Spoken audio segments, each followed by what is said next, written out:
பண்ணிட்டு இருந்த டான்ஸ் தந்ததுங்க. 2 பேரு நயன்தாரா சமந்தா மாதிரி ரஷிதாவும் ஜானுவும் ஆடி இருப்பாங்க. ஸோ 2 பேரும் சூப்பரா ஆடினாங்க.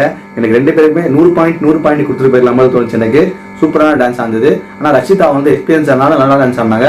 ஜான் வந்து கொஞ்சம் டான்ஸ் ட்ரை பண்ணாங்க. ஆனா எக்ஸ்பென்ஷன்லயே தூக்கிட்டாங்க பாயிண்ட்ஸ் மேலன்ட்டு ஜீமுதாவில் போய் கூட்டு வந்திருப்பாங்க டான்ஸ் ஆடுறதுக்கு. ஸோ அதையும் நிறைவேற்றிட்டாங்க. சந்தில நாடி தான் இருந்திருக்கோம்.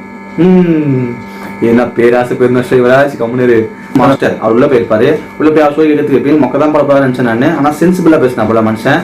ஸோ நான் வந்து கடைக்குட்டியா பிறந்தேன், எனக்கு வந்து சைட் எஃபெக்ட்லாம் இருக்கு. ஆனாலும் பரவாயில்ல, எங்கள் அம்மா அப்பா பார்த்து வச்சு நல்லா வளர்த்தாங்க என்ன. ஸோ 12 வயசுல லவ் பண்ணிட்டு பண்ண கூட்டு ஓடிட்டேன் நான்.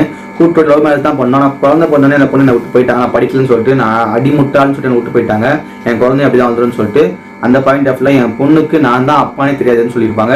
டைவர்ஸ் ஆக்சிடென்ட் இருப்பாங்க. அந்த குழந்தை அப்பா அம்மா 2 பேருமே நம்பி தான் அந்த குழந்தை பிறக்கவே செய்யுது. அது ஒருத்தவங்க எல்லாம் கஷ்டமாயிடும்.